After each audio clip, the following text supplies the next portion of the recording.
I think it is really easy to say, oh, look, property's dead. It's never coming back. Yeah, there's going to be a capital gains tax. There's going to be a wealth tax.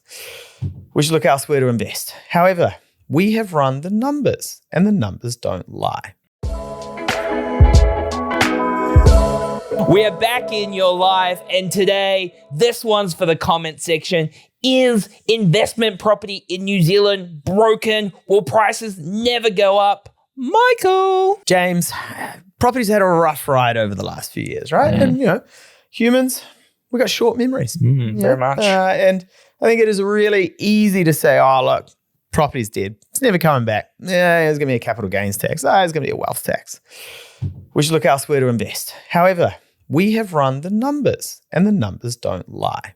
So what we're going to do today is we're going to talk about historically what has happened, the key drivers to what will impact house prices in the future, and at what points investment property works and doesn't work. So let's start, Michael. Before we start, James, I'm going to call something out here. I've got a conflict of interest. I am a mortgage broker, So I make money off people transacting houses and taking out debt.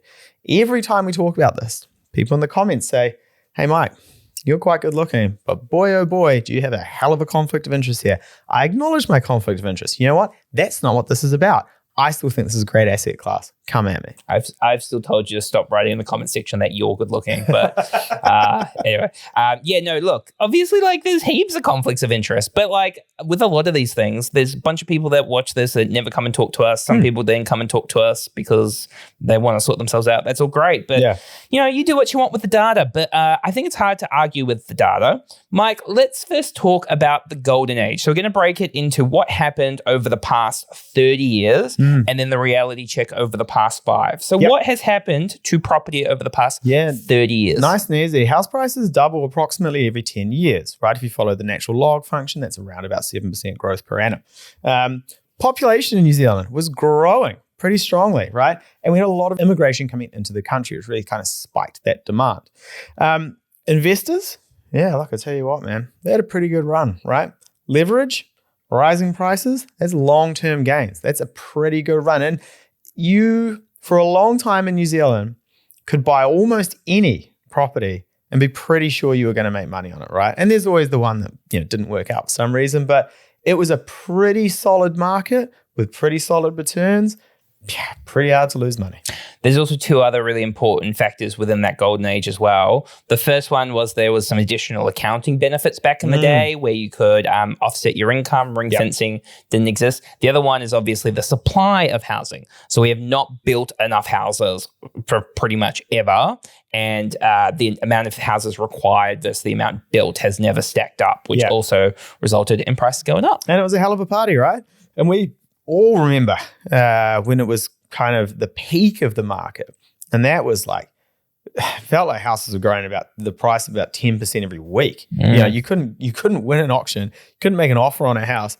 Real estate agents, they never called you back. They didn't care. They knew someone was going to buy the property. Yeah. So Michael, that was a great time, those 30 years, right? And it's kind of like you're at that party, everyone's having a good time, everyone's enjoying themselves. And then it's about 2 a.m. And then you look around and you're like, wait, should I still be here? Yeah. Is this all should I just jump in the Uber, get my sales pizza and head home? I'm going to kick that analogy out further. Because of the type of party that we had in 2021, it was about 4:30 in the morning. You could started to hear the birds chirping. There was light creeping in through the window. And everyone was like, oh, I think we've made a mistake. I think we've stuffed this up big time. I should have got an Uber home at about midnight. But no, I'm still going. Inflation skyrocketed, right? It was pretty wild. And since I would say probably 2022 to now, there's been a bit of a reality check in the market, right? And everyone was like, you should not have been out that late, mate. You should have gone home a long time ago. Prices dropped. Right? I think we're back 20% from the peak or something like that. And that kind of had to happen. Things were pretty out of control. So none of it was real. Nah, it definitely didn't feel real at the time. It's kind of like when you're at that party and you're having that D&M and you're like, I'm driving with this person, I'm connecting, but you're like, is any of this real? Or are we just like in this situation? And I think it was just, we're in this situation. Interest rates were so low and people were just like, I can afford whatever the hell I want. Yeah. Until you can't. Yeah, 100%. And like the other thing as well is when it corrected really quickly, right? Almost over the space of like 2 weeks, things just froze. Prices started dropping. Supply went out, demand went out the window.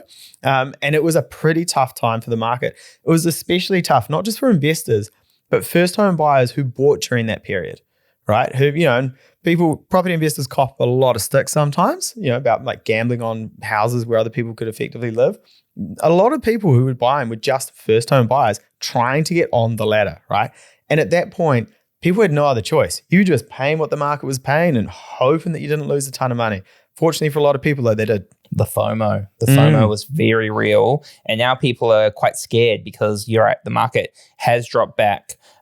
People aren't sure what they should do. The other bit that probably doesn't, the other bit obviously is to do with as house prices have increased over the last 30 years, incomes haven't kept up, which means debt to income ratios have continued to rise. There is this view, one, going that the share market has performed really well. Why would I bug around with a property with all the additional burden tied to it? Surely it can't continue to rise because incomes aren't continuing to rise. But that does make us move, Michael, to what will happen to property over the next 10 years. So there are two key elements to what will happen to property prices, Michael. What are they? Supply, demand. Is it? I didn't even read the notes on that one. Fundamental forces of the economic universe, right? And I think often those two things can get confused. If we look at the Australian market, right? A lot of the times they're saying, hey, look, it's a supply issue. It's a supply issue. We don't have enough houses. We need to build more houses. When actually I would argue that the Australian market has an issue on the demand side. And they are creating incentives for the demand to continue to grow around, not ring fencing some of the tax stuff around, the stamp duty and the capital gains. That means that people are sitting on houses, but even though the population is growing, on top of that as well. So I would say Aussie have a demand problem. We might be slightly different. Cool. So let's break it down. Let's first talk about supply. So over the past decade, New Zealand has added about 800,000 people. That's about 80,000 people per year. There are two components to our net population growth. Net birth rate, so how many people are dying versus how many people are being born. That's about 30,000 a year. The rest is migration. Obviously, there are periods where migration in a year is stronger or weaker. It just depends what's going on. Do you know how they measure the migration numbers coming into the country? How? Clicker? Basically, man. Those immigration cards you fill out? They got a pile of ones where people are leaving and a pile of ones where people are coming. They just get those two numbers, subtract one from the other and go, oh, yep, there's the migration number. Wild, eh? I thought it'd be like surely something a little bit more accurate than that. Nope, that is it. I thought they'd be like, when you jump in a plane, they'd be like, where you going? You coming back? So anyway, the supply of additional people into New Zealand is about 80,000 people a year. Now, one thing I was quite interested in, Michael, was obviously, believe it or not, we did a bit of research before this episode, is the amount of people that live in each house. So the amount of people that live in each house is 2.7. And I've tracked it over like the last couple of decades. I would have thought it would be going down each year, but the data that I was able to find has said that it's actually stayed pretty consistent at that 2.7. Yeah. Does that surprise you? No, I don't think so. I think that's probably pretty reasonable if you think about the kind of makeup of a family or like a wider family in New Zealand. We have a lot of people now who have, grandparents living in the house or extended family members. I also think that because of the issue with house prices and cost of living and wage growth not keeping up, people are staying at home longer, right? They're buying a house or their first house at a later point in their life. People are having kids at a later point in their life, right? So I think the changing dynamics of society in New Zealand probably supports that. Okay, so 80,000 net growth in the population. 2.7 is the average population. Carry the 1 plus 2. That's 30,000 additional houses that we need a year. Michael, if we look over the past little while, how many houses have we been building a year? Yeah, cool. So with this one, it's a little bit more tricky to track the data on it. What we've got here is new dwellings consented. Consented doesn't necessarily mean a house was built. However, in 2023, 44,500 new houses were consented. In 2024, 33,600 houses were consented. 2025, to date, 33,979. So long-term average, if you look at all of the data, is around about 23,000 homes per year. You will notice, James, that number is less than the number of homes we need. I do think that there's more of a focus on building more homes from the government. There's like more build to rent type schemes happening, like Simplicity. Have you seen some of like the size of these buildings that are going up from Simplicity? Sam's going for that. Yeah. So there's quite a bit happening there as well. So it looks like from a supply and demand perspective, I mean, I do have a question around, I guess, it probably depends on the government of the day, but there is a lot of benefits that New Zealand, if they wanted to increase their migration, you know, we're at the bottom of the world, like a lot of views around safety, clean and green, etc., could decide to pump that in the future if they want. Supply and demand could potentially be like staying at the same sort of levels. The next question becomes around affordability, Mike, of being able to get a mortgage. Yeah. My perspective is probably a bit different from a lot of others. I hear a lot going like, house prices can't continue to rise because incomes aren't keeping up with them. My view is actually that's probably quite irrelevant. I think if you look at other parts of the world like Europe, I think the right to own your own home isn't going to change. And actually, as an economy continues to evolve, that renting for longer periods of time is just going to be more common. What do you think? Yeah, I think we're a long way off that, especially in New Zealand. You're probably still you're probably 3 generations before that really starts kind of coming into play. You very quickly realize how much space we have in New Zealand and relatively how easy it is to knock a house up here. If you cut some of the red tape, it'd be a lot easier. So I don't think that comes into play very much. I think what will happen before that is what people consider a house or what people consider to be something they want as a house will change, right? So apartments might come back into fashion a little bit more. And townhouses, you know, when people really started building townhouses, or a lot of them, you know, a lot of criticism about, you know, they're just cookie cutter, they're ruining everything. People have kind of eased up on that now, albeit some of the townhouses got a bit nicer. But I think those dynamics change first. Yeah. Okay. So there is the question about demand and supply.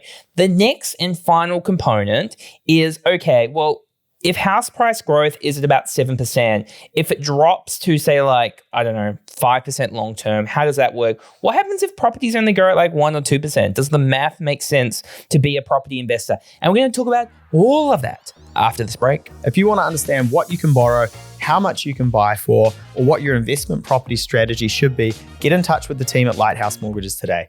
Our mortgage advisors can walk you through all of that and put a plan in place, which means that you buy the right investment property at the right time. Now, back to the episode. Okay, your boy has got freaky in the sheets. We're keeping that in. And I have run some numbers on at what points investment property makes sense. So the long term, if we assumed a 7% growth rate on property to start with, which has historically been, if you buy a $700,000 property, it goes up 7% in a year. That's $49,000 in capital gains on average over the long term. You also benefit from compounding numbers as well, right? Because the value keeps to go up.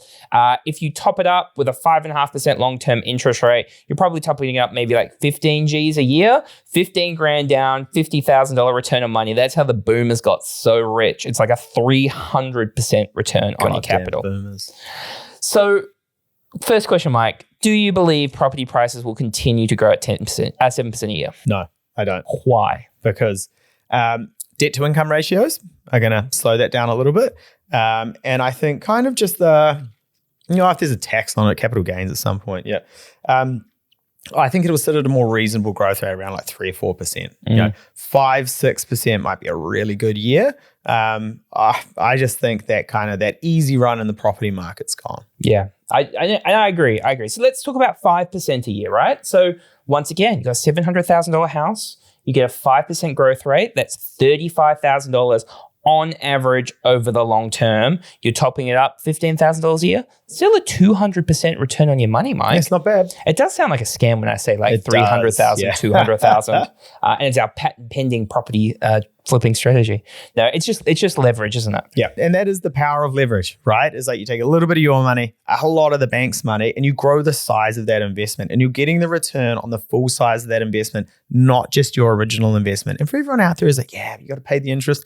Yeah, you got to pay the interest. But if you look at the math, it still makes sense. So the wildest one I did, I was like, okay, so I do think it's probably going to sit somewhere in like 4 or 5% long term, which means the math on property still stacks up and still well back from where it has been long term. Because the other thing you got to remember, Mike, is if incomes increase 2 or 3% a year, house prices are going to increase because people are always going to want to own their own home. Yeah, that's just inflation, right? And you know, the property market is not immune to inflation. It just looks slightly different because everyone's like, oh, look, you know, the market's strong, prices are coming back. You know, a lot of it is just inflation, right? And even if you look at 2021, a lot of that was just inflation because the price of money was so cheap. Yeah. Okay. So the last one I did, which I got told from both of you, my math must be wrong. But everybody, listen out. Okay, listen. Yeah, I was scared. I had to think about this for a bit. Okay, and it is. I promise, it's just leverage. So let's say property increases 1% a year on average over the long term. So if you've got a $700,000 asset and it increases 1% a year on average over the long term, that's $7,000 a year in capital gains. If you are topping it up $15,000 a year, let's just call it $14,000 because, you know, the math is a little bit more easy for me. That is still a 50% return on your capital. You get $7,000 back, you put $14,000 in at a 1% capital growth rate. Mike, I'm a bit scared about the comment section being like, sometimes they point out things. I'm like, oh, I didn't think about that. That makes sense, doesn't it? Yeah, look, the raw math makes sense. Obviously, we would like more than a 1% capital gain per annum. But you got to remember, usually that's below inflation rates, right? So that would be a bad year in terms of capital appreciation for the property market. Yeah. Once again, if it's 2% and it just is in line with salary increases over the long term or inflation, that's still like the money you put in at $15,000 is what you'll get back out in the capital gains. And remember, the other thing is with the top ups, over time, the rents are going up. Yes, the expenses are going up, but the amount of expenses versus the rent is probably about 3 to 4 times as much as the expenses. So you outstrip in terms of growth. And then you're also getting the compounding return of the widget going up and the debt stays at the same level or is going down. So in summary, Michael, yes, the property market has had a great run. Yes, we are building more houses. Yes, migration sometimes doesn't go up as much as it potentially could. Yeah. But even with a reduced capital gain rate, if you just run the math on a spreadsheet, if property is the right thing for you, and of course, you know, there's risks, there's, you know, vacancy, you get called about like I don't know, the toilet is stuck and needs to be sorted out. We get those phone calls. As long as you're comfortable with all that, not your house, I'm talking about the I was like, mate, the my tenants. toilet's not stuck. I don't even know what that means. I'm thinking about, you know, you need to plunge it. We have had those calls from our tenants. The math. Yeah, look, hard to argue with the math. But I know that some people will argue with our math. Argue with our math in the comments section. Tell us why we're wrong. Yeah. I am very keen to see what happens. Yeah. All right, we'll wrap it up there. Let us know what you think about, is investment property dead or does it have a future? Please make sure to subscribe to the channel, give us a review, give us a like, and we'll catch you next time. And thanks to Lighthouse for sponsoring the podcast. Cheers.